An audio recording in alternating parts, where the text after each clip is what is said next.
You're listening to episode 23 of Let's Talk Bitcoin. Due to the length of this interview, we've opted to release it as a separate release from the host segment. You can find the host segment at letstalkbitcoin.com.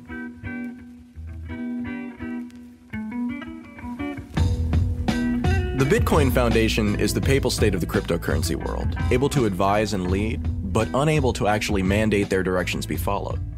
Less than a year old, the organization recently welcomed a new executive director. Jon Matonis is a longtime cryptocurrency advocate, former chief FX dealer at Visa, and CEO of Hushmail. Jon, congratulations on your new role at the foundation.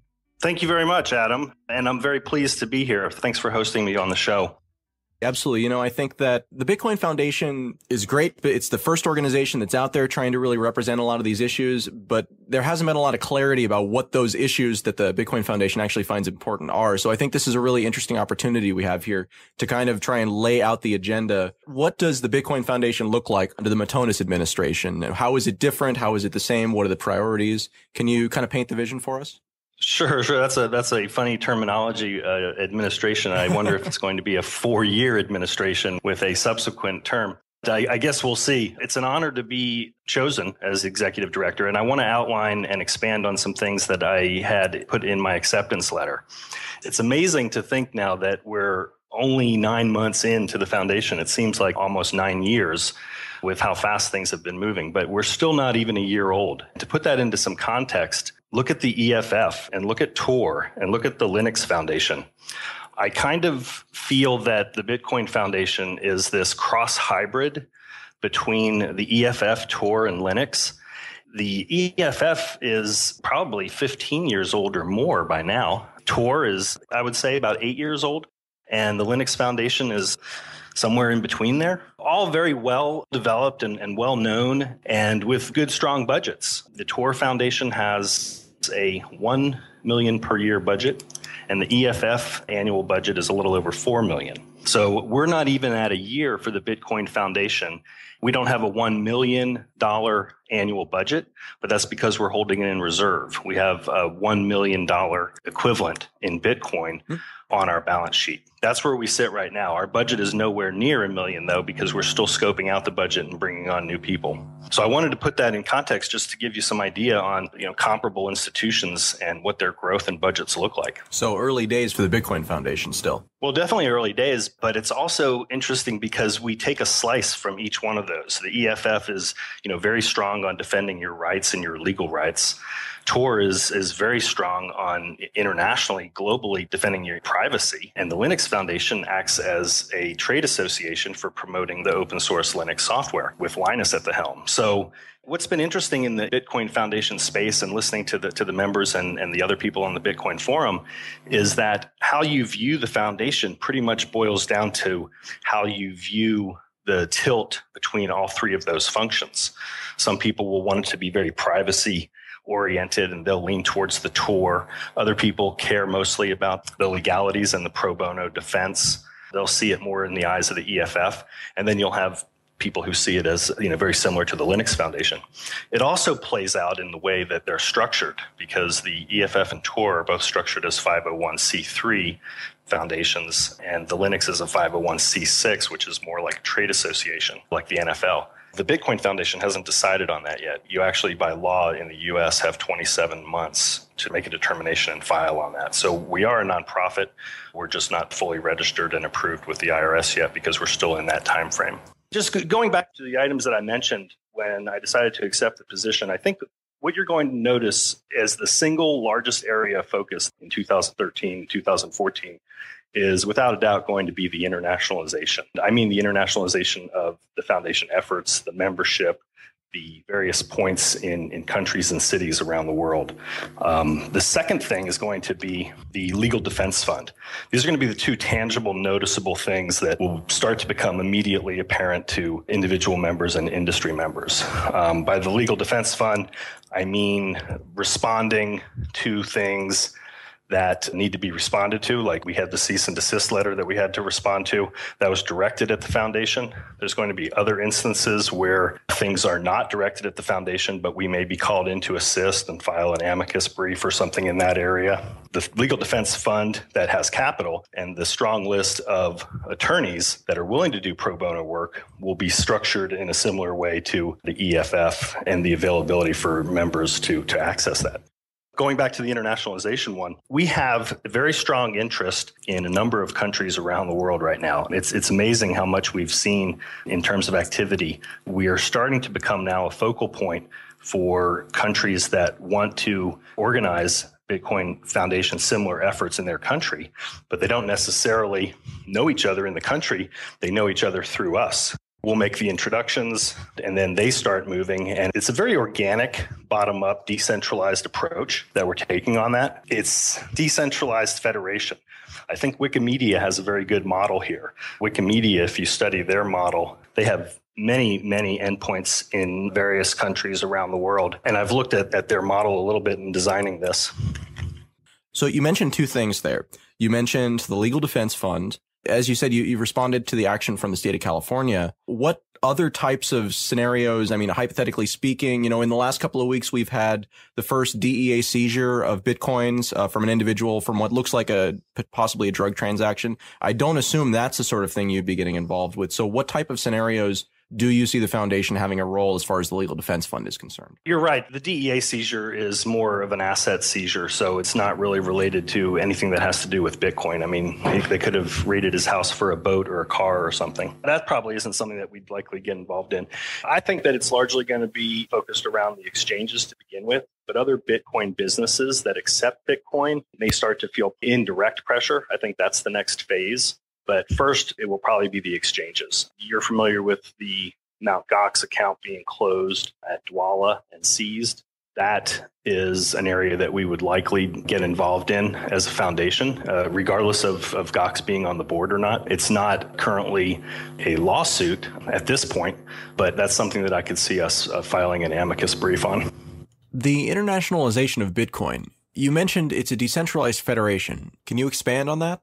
I can't emphasize enough how important internationalization is to this next coming year for the foundation. I've already prepared the employees that are there. We're all starting to focus on it now. There's also a possibility that we'll see from the foundation an international entity that is the Bitcoin Foundation internationally. The reason that you want to structure it that way is that local chapters in their countries don't necessarily want to be a local chapter of a USA foundation. And this is what we've gotten feedback on in the preliminary feedback rounds from about 10 different countries. Yeah, it's great. It'd be nice, but we don't really see ourselves in the long run being a local chapter of a US-based foundation. It opens up a possibility of having an international organization, an NGO, like you see in a lot of areas of the world, usually centered around Switzerland. Save the Children is one, International Red Cross, humanitarian efforts do this structure. Then that allows the possibility of a Bitcoin Foundation US chapter. That's not what it is now. The Bitcoin Foundation is the main global chapter. It just happens to be registered in the United States. And then once you do that structure, you also then open up the possibility for local states. Florida has an interest, North Carolina, California. So the U.S. local chapter should be a U.S. entity, and they're the ones who should spend their money on U.S. legislation. So in that sort of situation, do you see members of these local organizations being local? Mike Hearn is from outside the United States. He's a member of the Bitcoin Foundation. In this future of local chapters where the U.S. is just another local chapter for this global entity, is he a member of the Bitcoin Foundation, or does he pick something that's more local, or is it just whatever people want? Well, if we keep it as a decentralized federation, it's very important to have the local regions represent the local constituencies, but also being able to have a benefit for the things that we are trying to do at an international level, such as the development work. So a good example would be a group that we're working with in the Netherlands right now. They probably will be the first one, and they're the furthest along for being a local chapter. They've registered as a nonprofit. Their domain is bitcoinfoundation.nl. They have selected 5 board members. So we have a good, strong team over there, but everything is going to be in Dutch. They're going to be having their own publications in Dutch. They're going to be doing their own training and just general outreach in Holland. So those are things that we wouldn't be able to get to. It would take us years before we ever started to think of localizing our page in the Dutch language. So what type of an organizational structure is one of these local chapters going to have? Well, that's another reason to do it from the bottom-up approach, is that they're all going to have their different guidelines and their different rules for what a nonprofit looks like in that country. Some of them are very strict. Some of them are very liberal. Some are more transparent than others. We're working through those issues now with the team in the Netherlands. And what we're finding out is that they have to do regular reporting on funds that are raised. So it's very transparent, which will assist things overall. Things that we're still deciding on are, what does the voting structure look like? Is it based on geography? Is it based on population in the country when you start voting on global issues that are involved with the foundation? But there's one thing that is for sure, and we're going to carry this through, is that a member of a local chapter for the Bitcoin Foundation is the same as being a member of the global Bitcoin Foundation. So you don't have to worry about joining two organizations.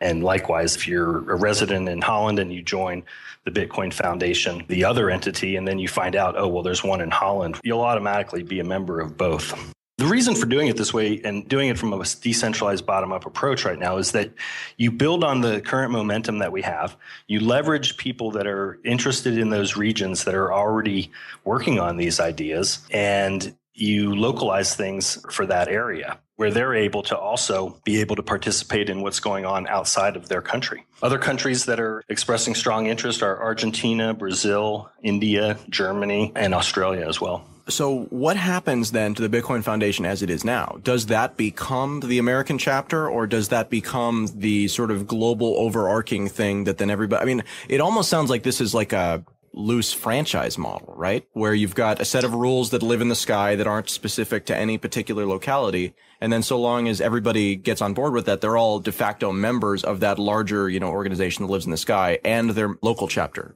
You're right. The franchise model is a good analogy for it. It's something that we'll see evolve over the next year. It hasn't started yet. It hasn't happened. So anything that we sign up now in terms of local chapters are flowing through Bitcoin Foundation Inc. in the U.S. What I'm trying to articulate is that in the long term, I don't think that model is sustainable because there really is a need for a separate U.S. chapter and not a chapter that is in the U.S. acting globally. I'm reaching out to international constituencies there.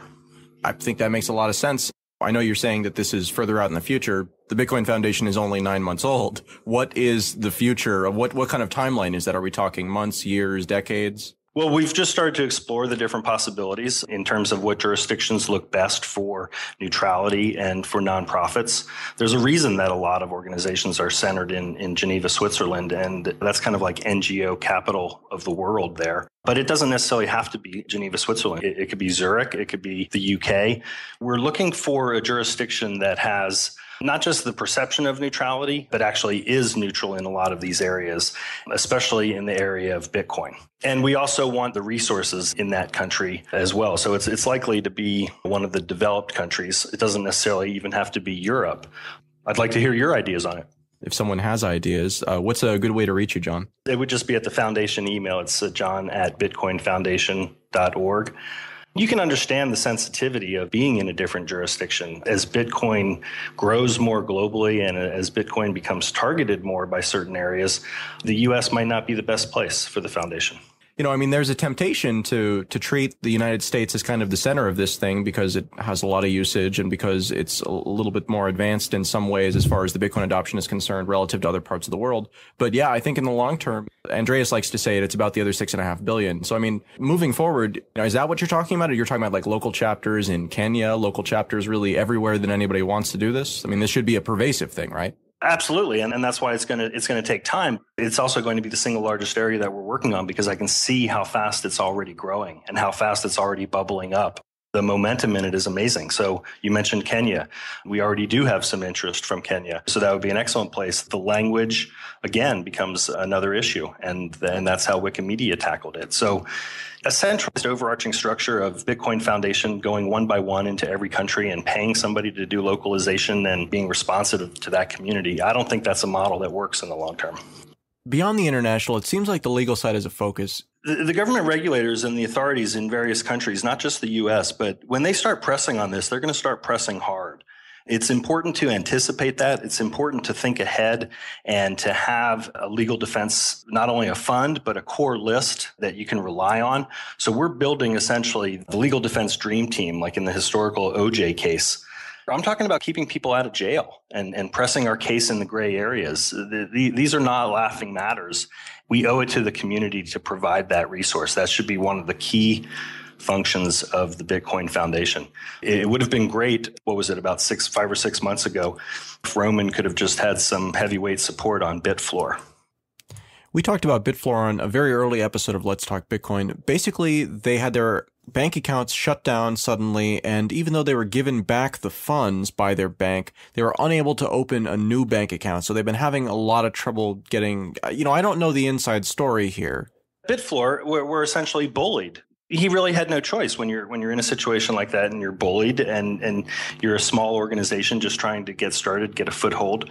Those are the things that the Bitcoin Foundation should be there for. So one of the other things that we've been talking about a lot is there seem to be a lot of Bitcoin related patents coming out. And some of them seem to be kind of broad. There was one that came out about BitBills, but it's been one of 3 or 4 that have been published in the last couple of weeks. There's been a question about whether or not this is an appropriate place for the foundation to insert itself and to essentially preemptively patent so that they can't be patented by bad actors some of these kind of basic functions that make up Bitcoin. Is that a role that you see for the foundation? Well, defensive intellectual property registration would be a legitimate role for the foundation. I don't know if it necessarily extends into the BitBill type of functionality, but the things that we would be looking at in the near term are the rights to the names and the logos and other generic things like that are more broad and sweeping. And they would be defensive in nature as well. So we don't intend to have an aggressive patent and copyright portfolio. The reason why I bring up the BitBills issue specifically is because the only actual paid employee of the foundation is Gavin Andresen. And Gavin Andresen is the progenitor of the paper Bitcoin technology that is being claimed in this patent. So that's more of my question is because some of the members of the foundation have really, frankly, foundational roles in the creation of these technologies. Is that something that's just on the individual to do or, that's fully outside the scope of the foundation? Well, I would say it's still under discussion right now, as is the foundation linkage to Bitcoin.org. Uh-huh. Because Bitcoin.org, who hosts and manages the software, is still a separate entity. And it's not true that Gavin's the only paid employee. There's actually 4 paid employees at the foundation now.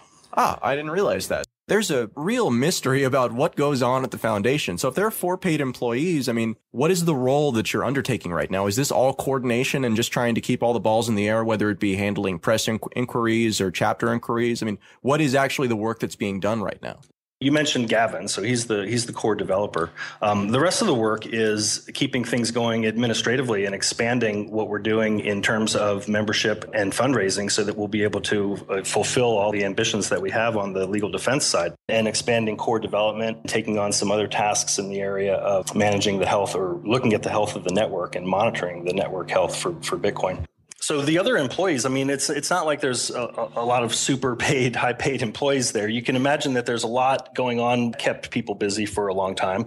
But we're just talking about basic things like web design, member administration, managing the correspondence that comes in on a daily basis for the press, for international membership, the accounting, the tax filings that you have to do as a nonprofit. So we're just talking about the boilerplate administrative functions. We haven't gotten to the point yet of reaching out and engaging anyone in terms of a long-term contract in Washington to represent us for government affairs.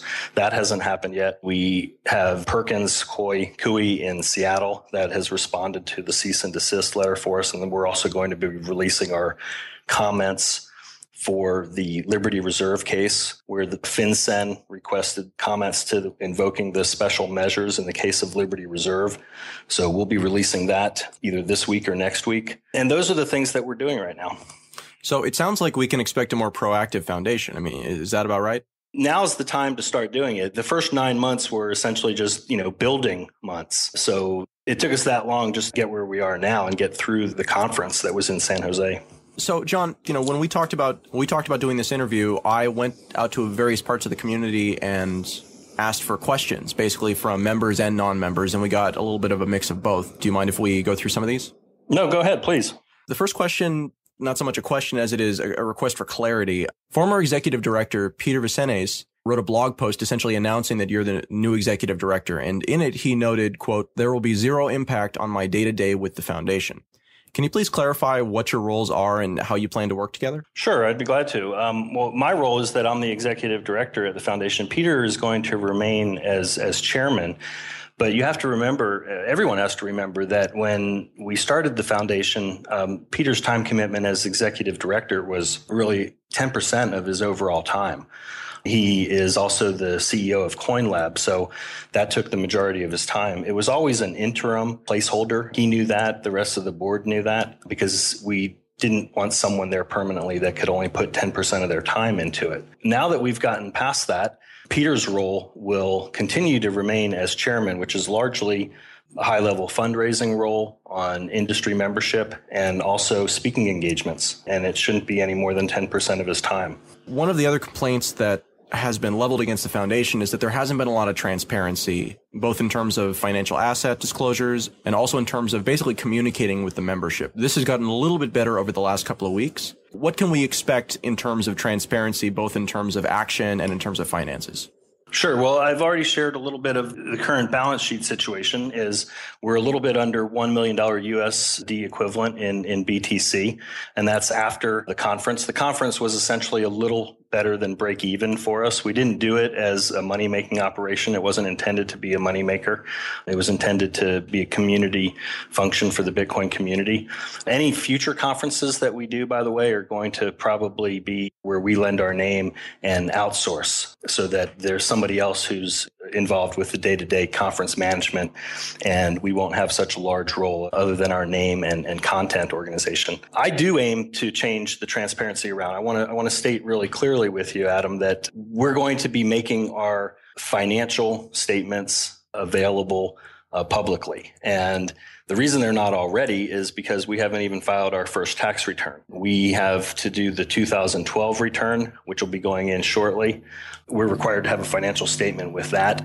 And whether it's required to make that public with the IRS or not, based on the 501c3 or C6 status, I intend to make that publicly available in the member forum. In terms of other member communication, there have been some suggestions on making the board meetings public information. What we'll probably do in that area is we'll make the summary of the minutes available. We haven't done that yet, but that's really just an organizational administrative issue. It's nothing that we're trying to scheme or hide on. What we probably will not make available, however, are the debates and the actual vote count on what got approved and what got disapproved. It'll be a summary of the minutes, which will be conclusive, but it probably will leave out the actual head count and voting. Let's Talk Bitcoin is heard each week by thousands of people who are participating in the new digital economy. Our listener base of Bitcoin owners, miners, investors, technologists, and merchants is growing fast.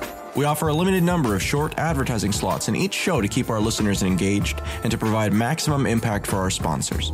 If you'd like to talk to us about Let's Talk Bitcoin, send us an email at sponsors@letstalkbitcoin.com. EasyDNS is the Swiss Army knife for your domain names, helping meet their customers' individual needs since 1998. EasyDNS has been an outspoken critic of SOPA and CISPA. EasyDNS was an early supporter of Bitcoin, and now they are proud to sponsor this show. Do business with a company that shares your values. Get a 13% discount when you pay with Bitcoin. Go to bitcoin.easydns.com and be sure to use discount code LTB. One of the other functions that the foundation aims to perform is providing grants to certain types of projects. In the past, these have been restricted pretty much things like Bitcoin faucets, where new users can go and get a very small amount of Bitcoin at really no cost, just so they can have some to play around with. What kind of projects moving forward is the foundation going to be interested in providing funding to? And are there any criteria?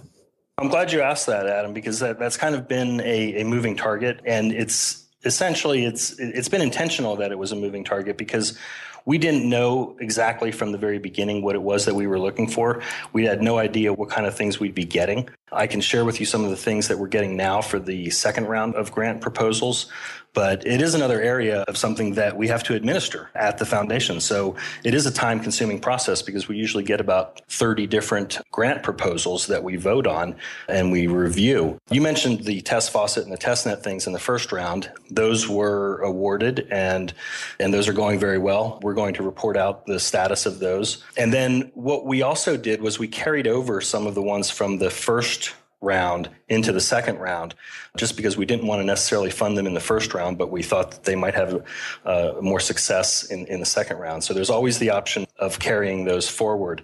Now, the second round of grants is set to be awarded. I have to check on the exact date, but I believe it's this month.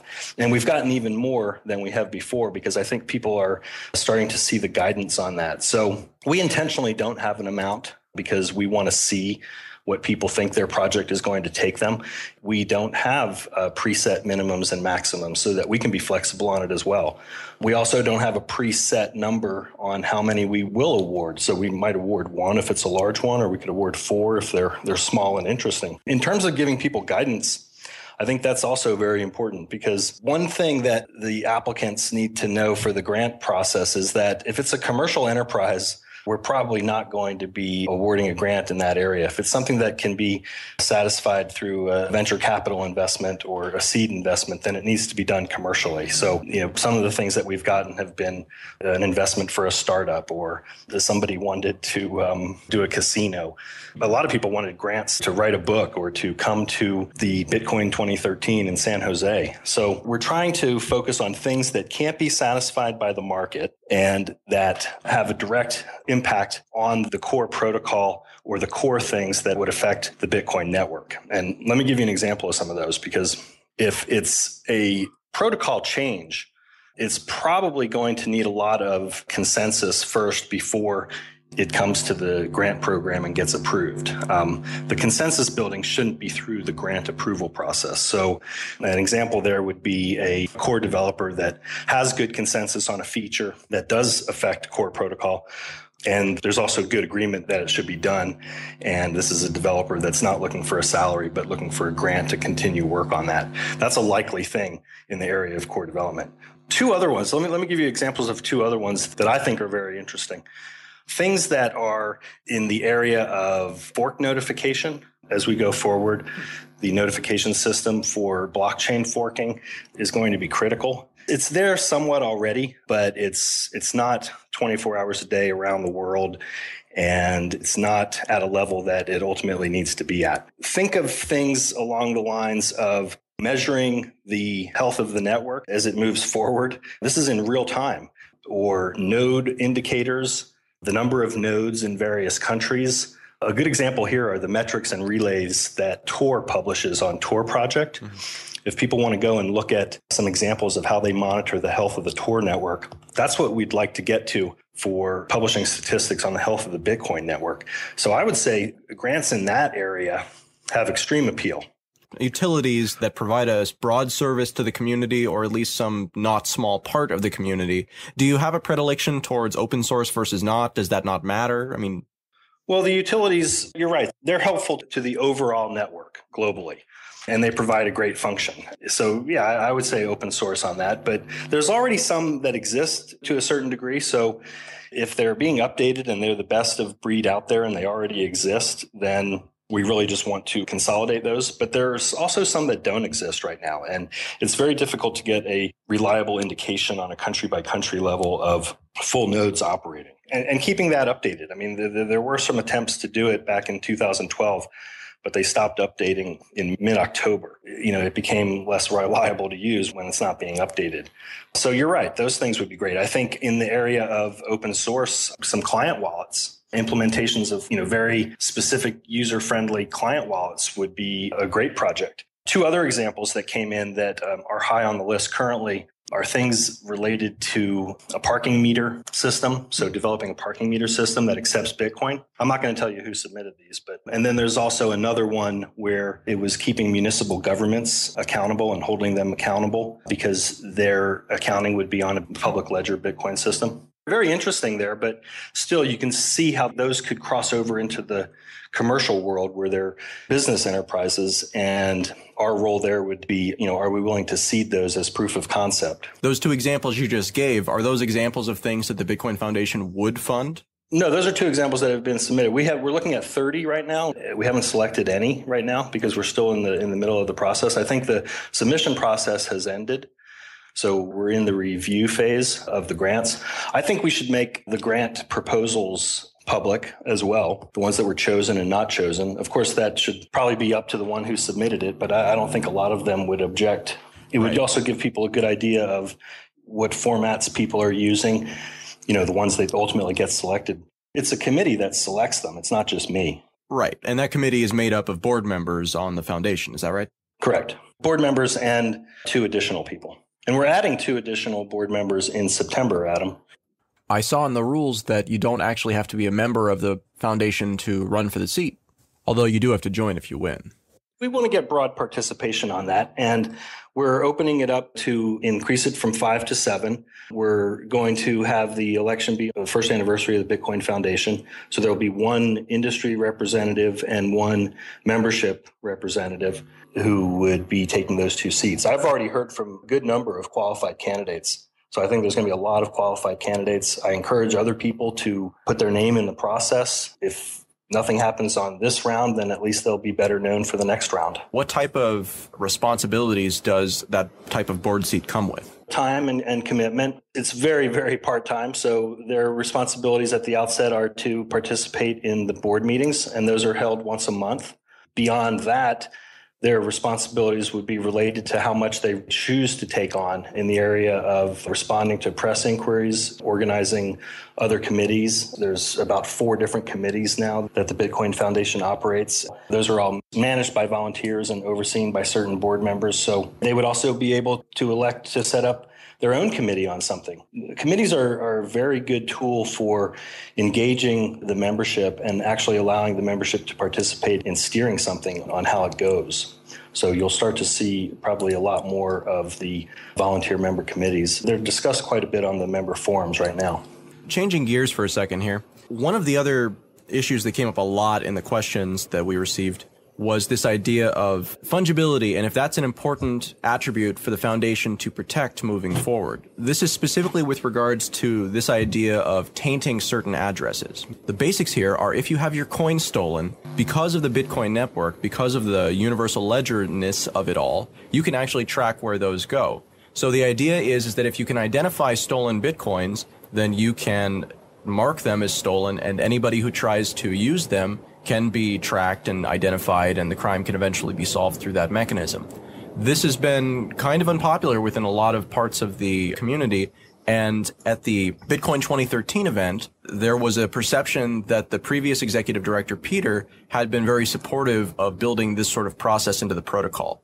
I wonder what your take on it is and what you feel the role of the foundation is in something like this. A board of directors, just like a family, has different members with differing opinions. So I wouldn't say that it's across the board support for, segregating tainted coins and providing things for that capability is shared with the entire board. I, for one, personally would support complete fungibility of Bitcoin. That would be across the board. So to the extent that the Bitcoin Foundation can influence that at all, I think it would be from a leadership position, from an advocacy position, and position papers. So that's where I personally fall down on it. I don't think it's something that would necessarily even elevate to a board vote unless there was something specific that was being attacked. I'm not quite sure if the foundation has a lot of influence in that area. So you're saying that regardless of your personal position, this is something that isn't really on the table for the foundation to do. They might have an opinion about it, but it wouldn't be them creating or maintaining or incentivizing anything like this. Definitely not while I'm the executive director. So incentivizing it means two things. It would mean, advocating for it publicly or even steering grants in that direction. Again, those are internal board and committee voting type things.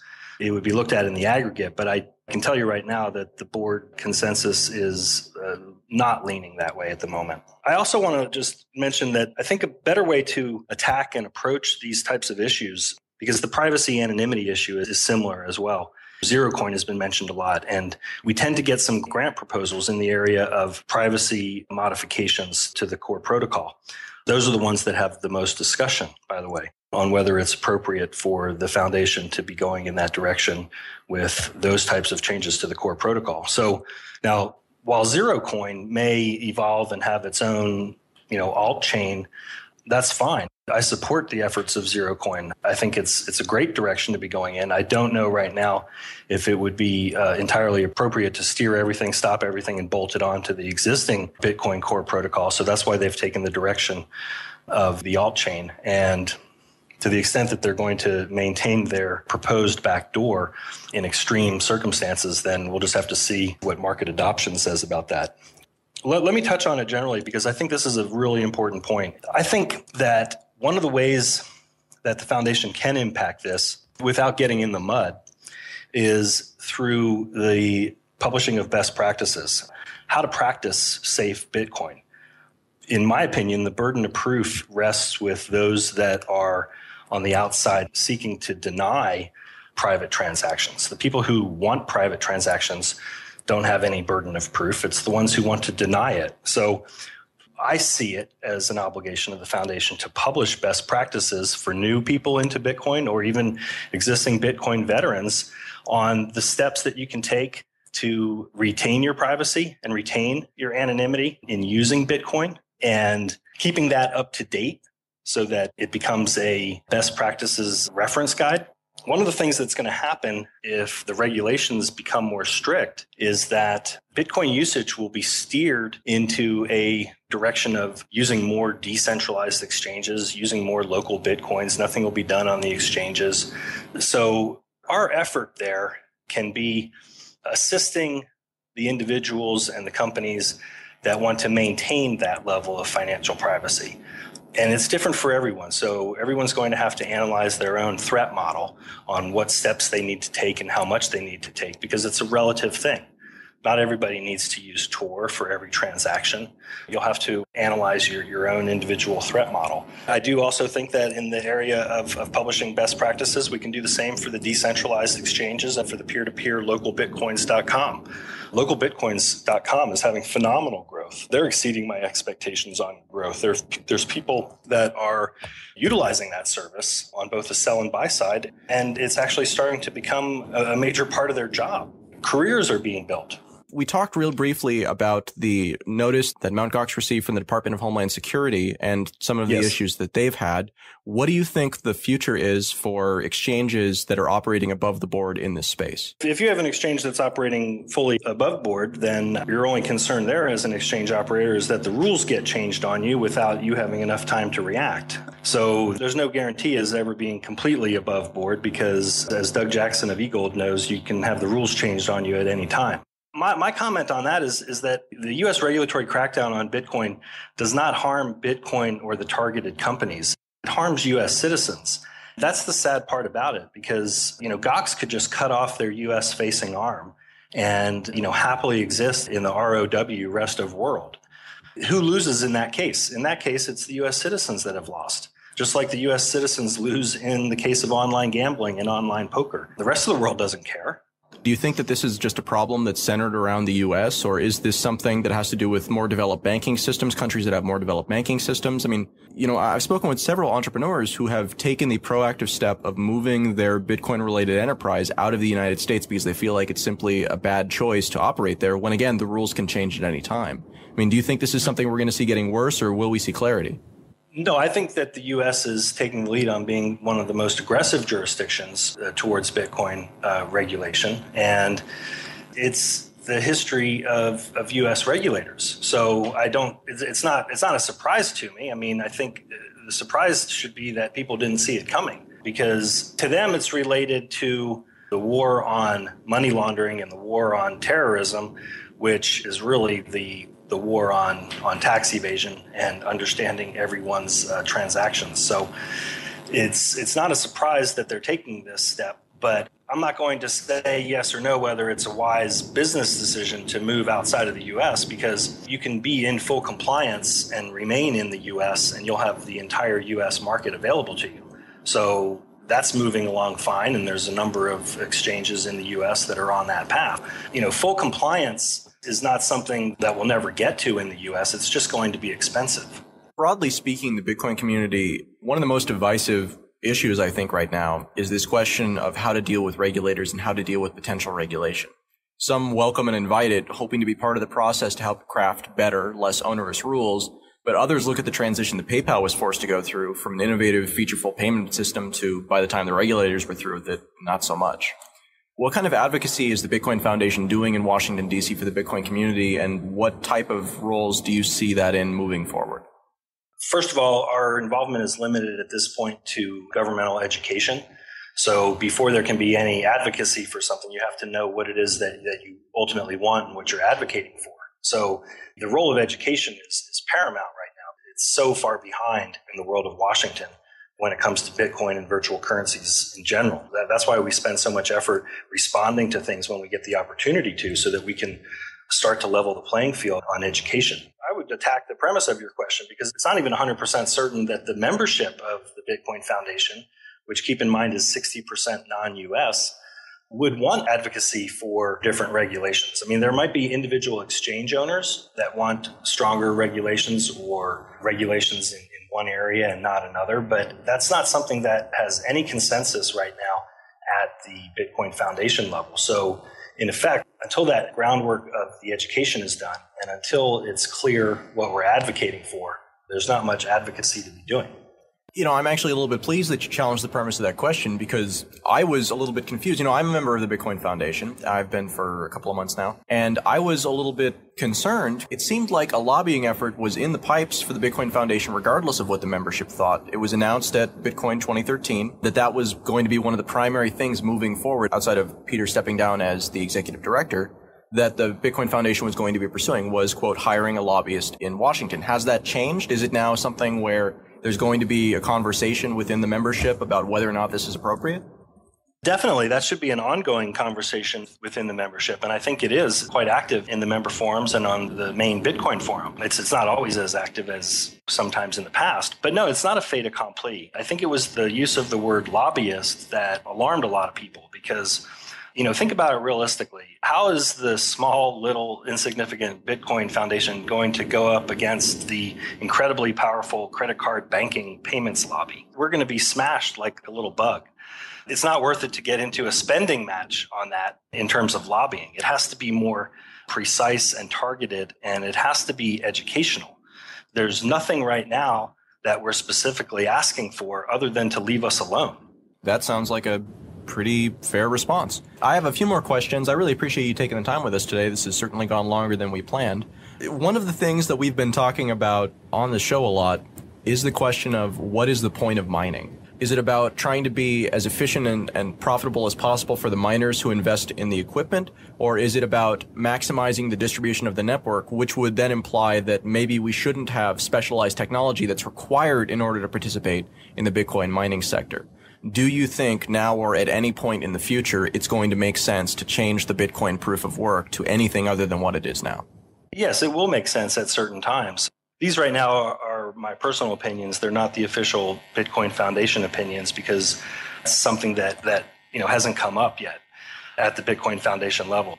The issue of changing the proof of work, you have to look at the miners as governing structure, really, of Bitcoin moving forward. So I know your question is more about that and not really what the technical thing is that they perform, because they both secure the network and they provide a method of issuing the new Bitcoins right now. But you're talking more long-term, what is the role of mining? And the mining is really the future of Bitcoin. It's decentral banks. When you look at mining rigs, you're really looking at decentral banks. When you look at mining pools, you're looking at an aggregate of constituencies that will have to approve any change to the protocol. So it's kind of an inverted question that you're asking, because anything that was submitted as a change would have to be the miners. So I think in an open source distributed computing environment like we have with Bitcoin, those types of changes can be initiated right now organically. They don't need Jon Matonis or the Bitcoin Foundation to steer anything in that direction, because the foundation doesn't have power over what consensus of the miners will be. To get to the other part of your question on whether it should be going in a more, decentralized direction, I think that we're already way past that point in terms of putting the genie back in the bottle. Technology is moving on. It's going to be an arms race with ASICs, and it's going to be an arms race not only between the miners, but between the state actors. I think more attention, therefore, needs to be placed on what I think is a nearer term issue,